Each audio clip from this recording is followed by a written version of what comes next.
آنسو تیری آنکھوں سے نکل سکتے تھے، دو قدم ساتھ میرے چل کے تو دیکھا ہوتا، خود بخود تیرے خیالات بدل سکتے تھے۔ تم تو ٹھہرے ہی رہے جھیل کے پانی کی طرح، دریا ہوتے تو بہت دور نکل سکتے تھے۔ تم نے الفاظ کی تاثیر کو پرکھا ہی نہیں، نرم لہجے سے تو پتھر بھی پگھل سکتے تھے۔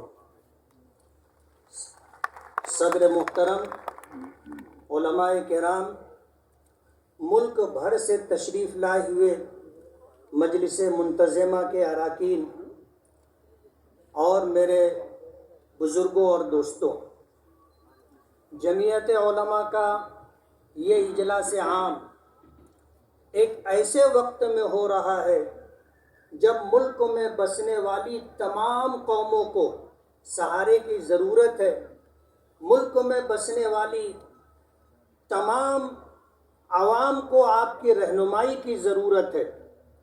جمعیت علماء یہ کسی ایک جماعت کا نام نہیں ہے، یہ ایک تحریک ہے جس کا قیام 1919 میں باضابطہ عمل میں آیا تھا، لیکن علماء کی یہ جماعت ہندوستان کی غلامی کو دیکھ کر اس ملک کی آزادی کے لیے 1803 سے جدوجہد اور کوشش کر رہی تھی، اور ایک لمبا زمانہ قربانیوں کے ساتھ گزارا۔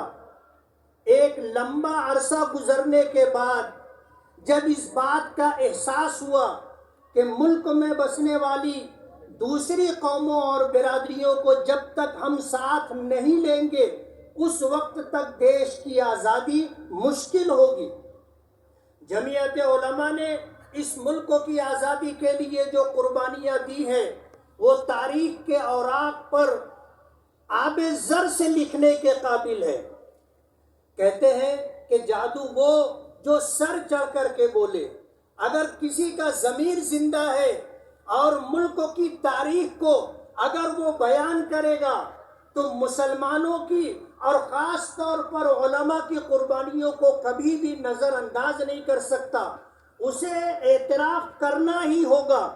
جمعیت علماء نے ہمیشہ ایسے وقت میں جب ملک و ملت کو سہارے کی اور رہنمائی کی ضرورت تھی، اجلاس کا انعقاد کر کے ملک کو ایک راہ دکھانے کی کوشش کی ہے۔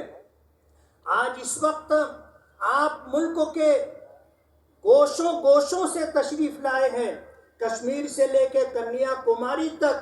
آج جو حضرات ارکان مرکزیہ جمعیت علماء کی دعوت پر آج بمبئی کے آزاد میدان میں جمع ہیں، آپ کو صدر محترم کی طرف سے جو پیغام دیا جائے گا اسے آپ امانت سمجھیں اور اسے لے جا کر کے اپنے اپنے علاقوں کے اندر عام کرنے کی کوشش کریں، اور جو پیغام آپ کو دیا جائے گا اس پر دل و جان سے عمل کر کے ملت اسلامیہ کے ساتھ ساتھ ملک میں بسنے والوں کی رہنمائی اور ان کے سہارے کا کام کریں۔ میں زیادہ وقت آپ کے درمیان حائل نہیں رہنا چاہتا، لیکن آپ کو یہ بتانا چاہتا ہوں کہ پورے ملک میں آج جس طرح کے حالات ہیں، ہم ہی نہیں، آج اس روئے دیش میں جتنے لوگ، جتنی برادریاں، قومیں اور سیاسی تنظیمیں، جماعتیں اور جتنی بھی مذہبی تنظیمیں ہیں، سبھی پریشان ہیں۔ آج اس وقت ضرورت اس بات کی ہے کہ ملک کی جمہوریت کو باقی رکھنے کے لیے، ملک میں پیار محبت اور ملک میں بھائی چارگی باقی رہے، اس کے لیے ہم سب کی یہ ذمہ داری ہے کہ ہم مل جل کر کے کوشش کریں اور ملک کے قانون، سنویدھان، یہاں کی جمہوریت، سیکولرزم اور آپس کے بھائی چارے اور پیار محبت کو باقی رکھنے کے لیے ہم سے جو ممکن ہو وہ قربانی دینے سے دریغ نہ کریں۔ میں وقت کم ہے، اس بات کا احساس کرتے ہوئے اپنی بات ختم کروں گا، لیکن یہ کہنا چاہوں گا کہ مایوس ہونے کی ضرورت نہیں ہے۔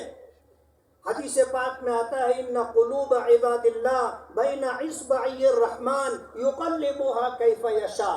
ہمارے معاملات اچھے ہونے چاہیے۔ اصلاح معاشرہ کے عنوان سے یا مولانا اشہد رشیدی صاحب نے جو پیغام دیا ہے کہ اپنے اخلاق اتنے بہتر کرو کہ لوگ اس کا اعتراف کریں اور اس اعتراف کے ساتھ ملکوں کے اندر بھائی چارہ عام ہو اور جو پیار و محبت کی فضا ماضی میں تھی وہ دوبارہ قائم ہو، اس کے لیے ہم اپنا جو حصہ اس ملک کی بھلائی کے لیے، ملک کے عوام میں پیار و محبت پیدا کرنے کے لیے دے سکتے ہوں دے۔ بہت ممکن ہے ہمارا یہ اجلاس انشاءاللہ اپنے مقصد میں کامیاب ہوگا اور صدر محترم اور جمعیت علماء کا جو پیغام ہے وہ ملک کے کونے کونے تک پہنچے گا، اور انشاءاللہ ہماری کوشش بار آور ہوگی، اور جس مقصد کے لیے جمعیت علماء کا قیام عمل میں آیا تھا اور جمعیت علماء اپنے اکابرین کی راہ پر چلتے ہوئے جو کوشش کر رہی ہے، انشاءاللہ وہ سب بار آور ہوگی۔ وآخر دعوانا ان الحمدللہ رب العالمین۔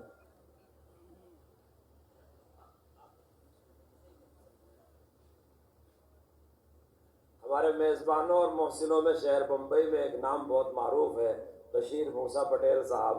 میں ان سے درخواست کروں گا وہ 2-4 منٹ میں اپنے احساس اور جذبات کا اظہار فرمائیں۔ وہ حضرت کو استقبال کرنا چاہتے ہیں، اپنے ان کے کلمات معذرت کر رہے ہیں، لے آئیے۔ یہ پرچے والے کہاں، بصیرت والے؟ یہ ہفت روزہ بصیرت کے مدیر صاحب کا ہے، تشریف لائے۔ یہ ہفت روزہ بصیرت ہے، اس کا خاص جمعیت علماء کا نمبر ہے، حضرت صدر محترم کے ہاتھوں اس کا اجرا ہو رہا ہے۔